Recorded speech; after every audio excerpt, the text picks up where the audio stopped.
Chemical kinetics में करा रहा था। केमिकल काइनेटिक्स में रेट ऑफ रिएक्शन की डेफिनेशन मैंने समझा दी थी। Factors governing rate of reaction, वह सारे फैक्टर्स मैंने बता दिए थे। 5 फैक्टर्स मैंने बताए थे: concentration, temperature, surface area, catalyst और अल्ट्रावायलेट रेडिएशन। यह 5 फैक्टर्स किसी भी रिएक्शन की रेट को इफेक्ट करते हैं, यह मैंने समझा दिया था। और मैं समझा चुका था effect of concentration. Effect of concentration के लिए अलग अलग रिएक्टेंट के रेस्पेक्ट में ऑर्डर ऑफ रिएक्शन, वह बता दिया था। और ऑर्डर ऑफ रिएक्शन को डिटरमाइन करने के लिए 3 methods, initial rate method, graphical method और इंटीग्रेटेड रेट लॉ मेथड, यह तीनों मेथड समझा दिए थे। इफेक्ट ऑफ कंसंट्रेशन पूरा कंप्लीट समझाने के बाद, now my next article is effect of temperature.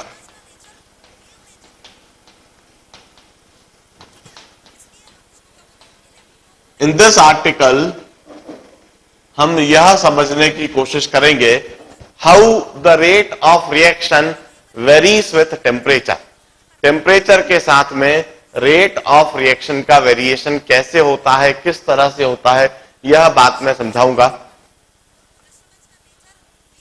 Let's discuss one of the most familiar reaction to all of us, conversion of milk into curd. दूध का दही में conversion, it's one of the most familiar reaction for all of us. Almost हर घर में यह reaction होती है। जरा सोचिए, क्या मिल्क को कर्ड में कन्वर्ट करने के लिए उसको हम रेफ्रिजरेटर में रखते हैं, फ्रिज में रखते हैं? नहीं, कभी नहीं। यदि हमने दूध को रेफ्रिजरेटर में रख दिया, फ्रीजर में रख दिया या फ्रिज में रख दिया, तो वह कभी भी कर्ड में कन्वर्ट नहीं होता है। यह एक बायोकेमिकल रिएक्शन है in which lactobacillus bacteria are involve.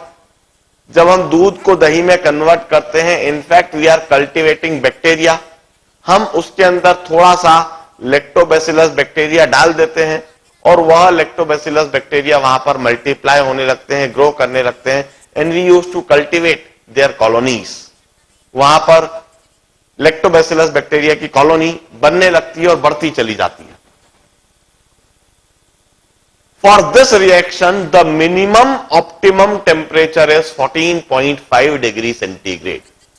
14.5 degree centigrade is the minimum optimum temperature. Below that temperature, यह रिएक्शन होती ही नहीं है। फ्रिज के अंदर जहां टेम्परेचर 3, 4 या 5 डिग्री उससे कम होता है, फ्रीजर में 0 डिग्री से भी कम होता है, वहां पर मिल्क का कर्ड में कन्वर्जन नहीं हो सकता। कम से कम जो टेम्परेचर चाहिए, दैट इज 14.5 डिग्री सेंटीग्रेड। इस टेम्परेचर पर यदि हम मिल्क को कर्ड में कन्वर्ट करने जाएंगे, it would take nearly 48 hours, 48 घंटे लग जाते हैं यदि टेम्परेचर 14.5 डिग्री सेंटीग्रेड हो। यदि हम 15 डिग्री सेंटीग्रेड मेंटेन करें और 15 डिग्री सेंटीग्रेड पर मिल्क को कर्ड में कन्वर्ट करने की कोशिश करें, it would take nearly 40 to 48 hours, 40 से 48 घंटे आपको लगते हुए देखेंगे। Now the very interesting phenomena is if we increase temperature by 10 degree centigrade. यदि टेम्परेचर को 15 डिग्री से 25 डिग्री सेंटीग्रेड कर दिया जाए, 10 डिग्री से टेम्परेचर बढ़ा दिया जाए, तो यही मिल्क का ट्रांसफॉर्मेशन कर्ड में now it would take nearly 20 to 24 hour, 20 से 24 घंटे लगेंगे। 10 डिग्री टेम्परेचर के बढ़ा देने से रिएक्शन में लगने वाला समय आधा हो जाएगा। रिएक्शन में लगने वाला समय आधा हो गया, मतलब रेट ऑफ रिएक्शन डबल हो जाएगी। With 10 degree centigrade rise in temperature, reaction rate get doubled. The time in which the time duration in which the reaction occurs would get halved roughly. यदि हम टेम्परेचर को और 10 degree centigrade बढ़ा दें, temperature को 25 से 35 डिग्री सेंटीग्रेड कर दें, तो यह रिएक्शन में लगने वाला समय फर्दर आधा हो जाएगा, रेट फर्दर डबल हो जाएगी। जो रिएक्शन पहले 40-48 घंटे में हो रही थी 25 डिग्री सेंटीग्रेड पर और 20 से 24 घंटे में होने लगी 35 डिग्री सेंटीग्रेड पर, यही रिएक्शन 10 से 12 घंटे में हो जाएगी, overnight reaction. Generally room temperature पर घरों में इसी कंडीशन पर हम दूध को दही में कन्वर्ट भी करते हैं, ओवरनाइट रिएक्शन होती है। रात को हम दूध में हल्का सा दही डाल के रखते हैं और सुबह वो दही जमा हुआ मिलता है। The time further get hard means reaction rate further get doubled. यदि हम इस टेम्परेचर को फर्दर 10 डिग्री सेंटीग्रेड से बढ़ा दें, टेम्परेचर को 35 से 45 कर दें, रिएक्शन में लगने वाला समय और भी आधा हो जाएगा, रेट और भी डबल हो जाएगी।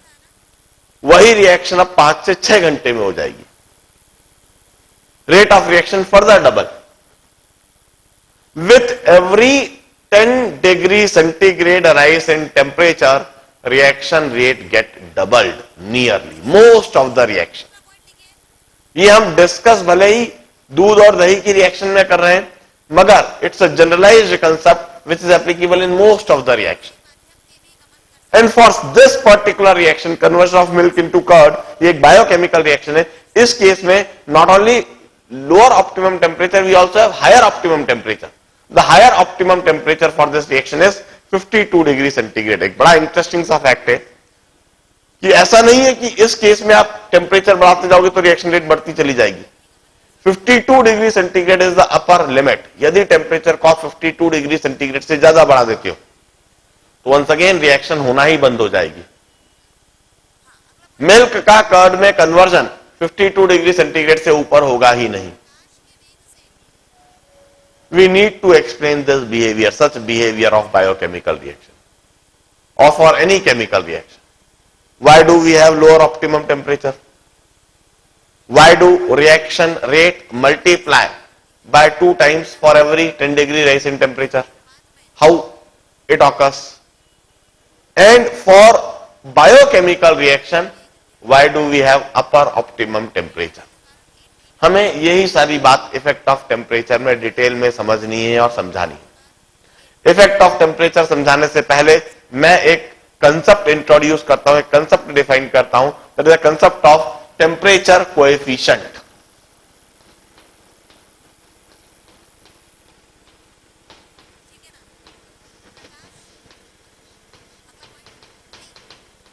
We used to conceptualize temperature coefficient. We used to denote it by alpha. It's defined as the factor by which reaction rate multiply with every 10 degree centigrade rise in temperature.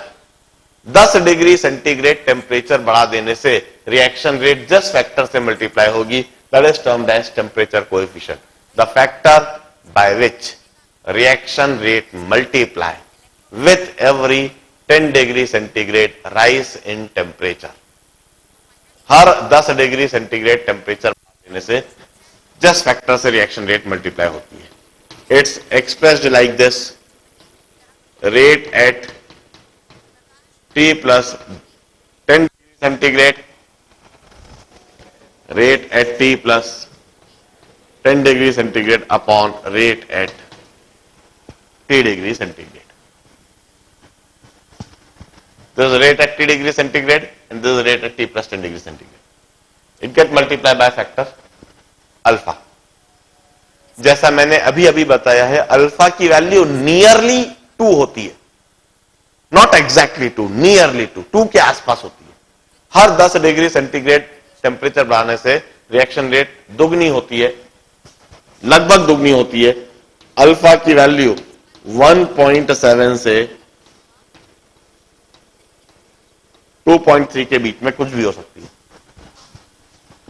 1.9 या 2.1 या 1.8 या 2.2 इस range में कुछ alpha की value हो सकती है। If at 25 degree centigrade rate of some reaction is R naught, यदि 25 डिग्री सेंटीग्रेड पर किसी रिएक्शन की रेट आर नॉट है तो 35 डिग्री सेंटीग्रेड पर रिएक्शन की रेट अल्फा टाइम्स मल्टीप्लाई हो जाएगी कोएफिशिएंट, टेम्परेचर कोएफिशिएंट से मल्टीप्लाई हो जाएगा। 10 डिग्री टेम्परेचर बढ़ाया, रिएक्शन रेट अल्फा टाइम्स हो गई, अल्फा आर नॉट। यदि हम 45 डिग्री सेंटीग्रेड टेम्परेचर कर दें, टेम्परेचर 10 डिग्री से और बढ़ा दे, यह रिएक्शन हो जाएगी alpha square R naught, further alpha से मल्टीप्लाई होगी। यदि हम टेम्परेचर को 55 डिग्री सेंटीग्रेड कर दें,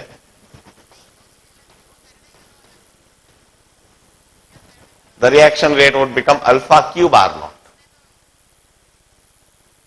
और यदि टेम्परेचर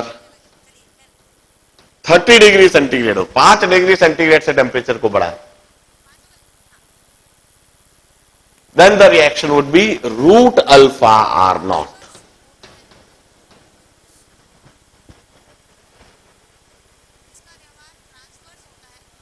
पांच डिग्री सेंटीग्रेड बढ़ाने पर रूट अल्फा टाइम्स बढ़ेगी।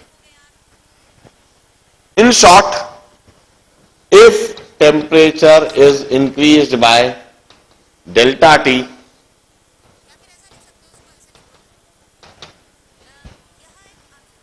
the reaction rate would multiply by alpha to the power delta t by 10.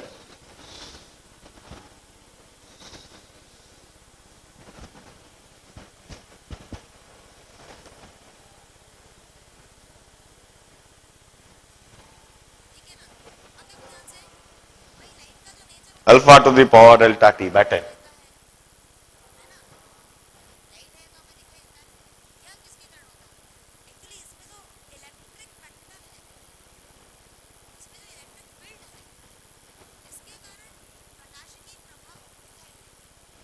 This is temperature coefficient with every 10 degree centigrade.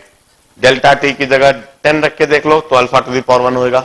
Delta T की जगह 20 रख के देख लो तो 20/2 अल्फा स्क्वायर हो जाएगा। डेल्टा टी की जगह 30 डिग्री सेंटीग्रेड रख के देख लो तो 30/10 अल्फा क्यूब हो जाएगा। और 5 डिग्री सेंटीग्रेड रख के देख लो तो 5/10 alpha to the power half हो जाएगा। This is rate of reaction and its variation with delta T temperature rise. Now,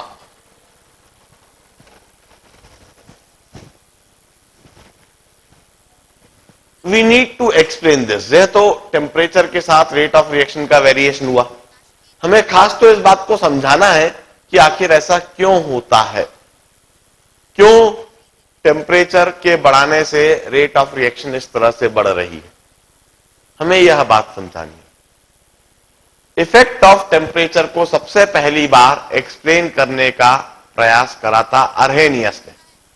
सबसे पहली बार अर्हेनियस ने इफेक्ट ऑफ टेम्परेचर समझाने की कोशिश करी थ्रू हिज कोलिजन थ्योरी। अपनी कोलिजन थ्योरी के माध्यम से अर्हेनियस ने यह बात समझाई थी। Although it's a failure theory, अर्हेनियस अपनी इस थ्योरी के माध्यम से सक्सेसफुली इफेक्ट ऑफ टेम्परेचर को एक्सप्लेन नहीं कर पाया था और यह थ्योरी फेल हो गई थी, मगर फिर भी इसी थ्योरी के माध्यम से, इसी थ्योरी का सहारा लेकर अर्हेनियस ने ही दोबारा एक नई थ्योरी दी और इस इफेक्ट ऑफ टेम्परेचर को एक्सप्लेन करा था through his effective collision theory. The successful theory is effective collision theory, वो भी अर्हेनियस ने ही दी थी।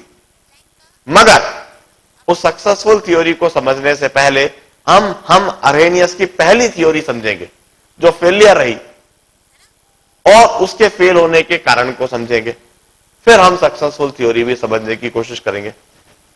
The theory is collision theory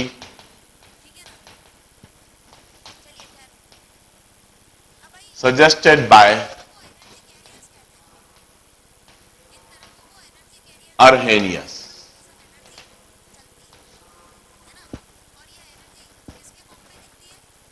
अब अर्हेनियस का कहना था any chemical reaction is a outcome of collision. any chemical reaction is the outcome of collision. Wherever collision occur, reaction also occur, and wherever collision does not occur, reaction does not occur. कोई सी भी chemical reaction सिर्फ और सिर्फ collision की ही वजह से होती है। जहां कहीं पर कोलिजन हो रहा है वहां रिएक्शन हो रही है, जहां कोलिजन नहीं हो रहा है वहां रिएक्शन नहीं हो रही है। या दूसरे शब्दों में कहें, रिएक्शन होने के लिए कोलिजन जरूरी है। रिएक्शन यदि कहीं पर नहीं हो रही है इसका मतलब वहां कोलिजन नहीं हो रहा। यह कोलिजन थ्योरी में अरेनियस का कहना था। अब अरेनियस ने कहा एट एनी टेम्परेचर, किसी भी टेम्परेचर पर यदि हम बात करें तो वहां रिएक्टेंट मॉलिक्यूल्स की कुछ ना कुछ काइनेटिक एनर्जी होती है। किसी भी टेम्परेचर पर रिएक्टेंट मॉलिक्यूल्स की कुछ ना कुछ काइनेटिक एनर्जी होगी और उस काइनेटिक एनर्जी की वजह से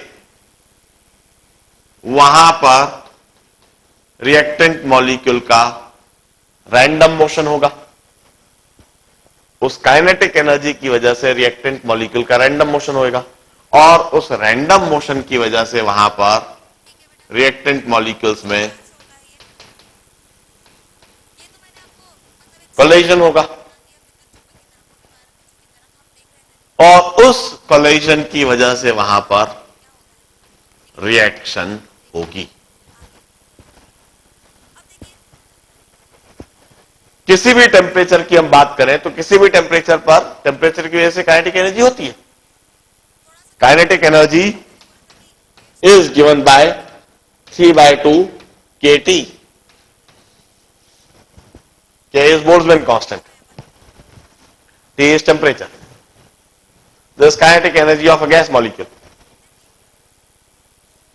Average kinetic energy is 3/2 RT of 1 mole of gas.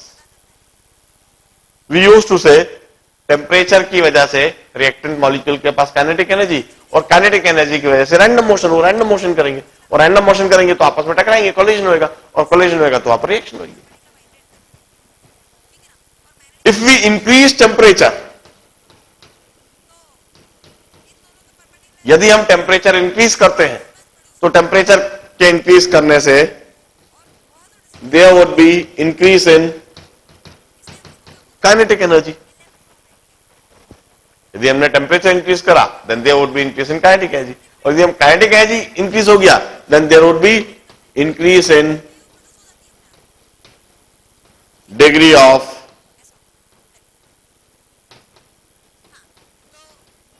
Random motion. There would be increase in degree of random motion और यदि वहां डिग्री ऑफ रैंडम मोशन बढ़ गया in that case there would be increase in number of collision. तो वहां number of collision increase होंगे और यदि वहां कोलिजन इंक्रीज हो गए in that case there would be increase in rate of reaction.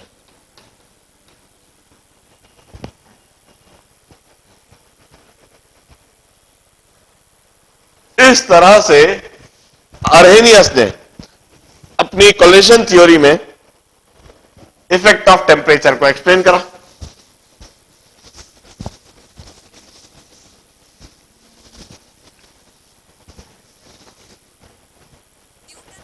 Everything seems to be perfect. ऐसे apparently देखने में इस थ्योरी में हमें कहीं कोई गलती दिखाई नहीं दे रही है। जब हम यह सारी बातें सुन रहे हैं तो सुनने में हमें कुछ भी कोई गलत नहीं लग रहा, कोई अटपटा नहीं लग रहा, सब कुछ ठीक लग रहा है। सचमुच में जब हम कहते हैं कि टेम्परेचर की वजह से काइनेटिक एनर्जी, बिल्कुल सही बात है। काइनेटिक एनर्जी की वजह से रैंडम मोशन, ये भी सही है। रैंडम मोशन होगा तो कोलिजन होगा, ये भी सही है। और कोलिजन होगा तो रिएक्शन होगी, ये भी सही है। गलत तो इधर कुछ भी नहीं है। फिर यदि हम ये देखें कि टेम्परेचर बढ़ाया जाए तो काइनेटिक एनर्जी बढ़ेगी, बिल्कुल सही। काइनेटिक एनर्जी बढ़ाया जाए तो डिग्री ऑफ रैंडम मोशन बढ़ेगा, ये भी सही। और डिग्री ऑफ रैंडम मोशन बढ़ा तो नंबर ऑफ कोलिजन इंक्रीज होंगे, यह भी सही। और नंबर ऑफ कोलिजन इंक्रीज हुए तो रेट ऑफ रिएक्शन भी इंक्रीज होगी। बिल्कुल सही। यहां तक हमें कहीं कोई गलती नहीं दिख रही है, मगर अब इसी चीज को हम थोड़ा स्टैटिस्टिकली देखें, स्टैटिस्टिकली इस बात को समझने की कोशिश करें। मान लीजिए हम किसी रिएक्शन को 300 केल्विन पर कराते हैं, टेम्परेचर 300 केल्विन रखते हैं। 300 केल्विन पर जो भी कुछ काइनेटिक एनर्जी है, इस टेम्परेचर पर जो भी कुछ रैंडम मोशन है, और उस रैंडम मोशन की वजह से जो भी नंबर ऑफ कोलिजन है, लेट्स नोट इट, 300 केल्विन पर over any time in any volume, मान लीजिए 1000 कोलिजन्स हो रहे हैं। 1000 कोलिजन्स किसी एक पर्टिकुलर स्पेस में, किसी पर्टिकुलर वॉल्यूम में, किसी पर्टिकुलर टाइम इंटरवल में हो रहे हैं, मान लीजिए एट 300 केल्विन। अब हम टेम्परेचर को 10 डिग्री सेंटीग्रेड से बढ़ा देते हैं। We increase temperature by 10 degree centigrade. अब टेम्परेचर हो गया 310 केल्विन। अब टेम्परेचर 310 केल्विन हो गया, 10 डिग्री से टेम्परेचर बढ़ गया। निश्चित काइनेटिक एनर्जी बढ़ जाएगी, निश्चित रैंडम मोशन बढ़ जाएगा। रैंडम मोशन के बढ़ने से वहां पर नंबर ऑफ कोलिजन्स भी बढ़ेंगे, मगर कितने? आखिर कितने? जहां पहले 1000 कोलिजन हो रहे थे, वहां अब आप कोलिजन बढ़ता हुआ देखेंगे, और वहां अब आप देखेंगे 1003 कोलिजन। 10 डिग्री सेंटीग्रेड बढ़ाने से, 10 डिग्री सेंटीग्रेड से टेम्परेचर बढ़ाने से जहां पहले 1000 कोलिजन हो रहे थे, वहीं अब हम देखेंगे 1003 कोलिजन।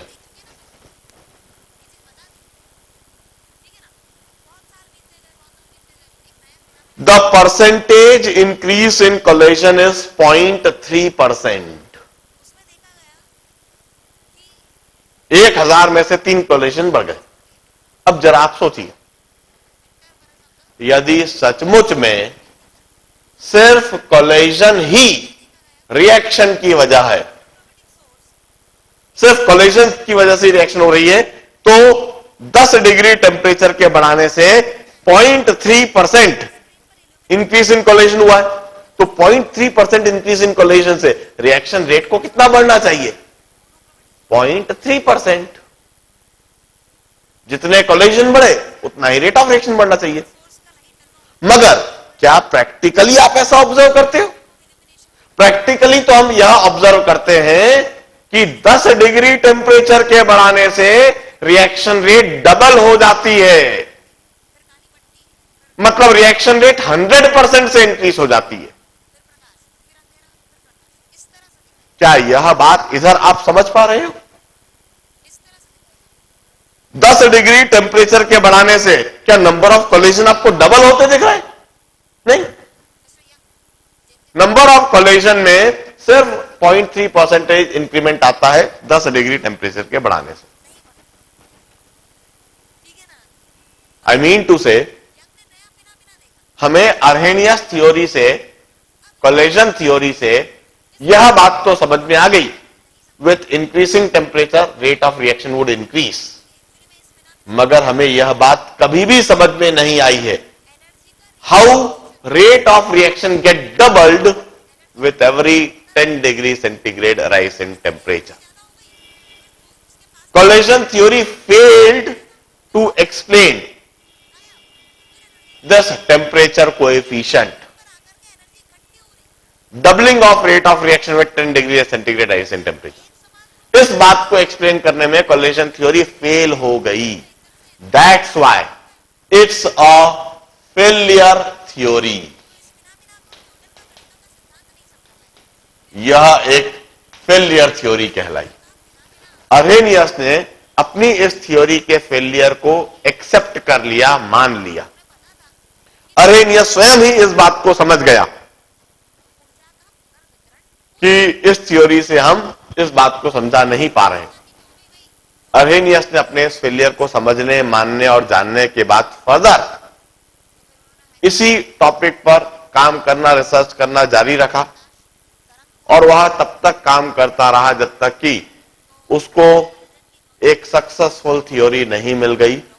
अरेनियस ने ही इस बात को एक्सप्लेन करने के लिए अगली थ्योरी दी कुछ समय के बाद, that is successful theory. We call it effective collision theory. अपनी इस थ्योरी के लिए Arrhenius was awarded with Nobel prize. मैं अब वही दूसरी थ्योरी समझा रहा हूं, इफेक्टिव कोलिजन थ्योरी। पहले हम थ्योरी को बड़े ध्यान से समझेंगे और उसके बाद में हम एक्सप्लेनेशन को समझेंगे कि किस तरह से इफेक्ट ऑफ टेम्परेचर को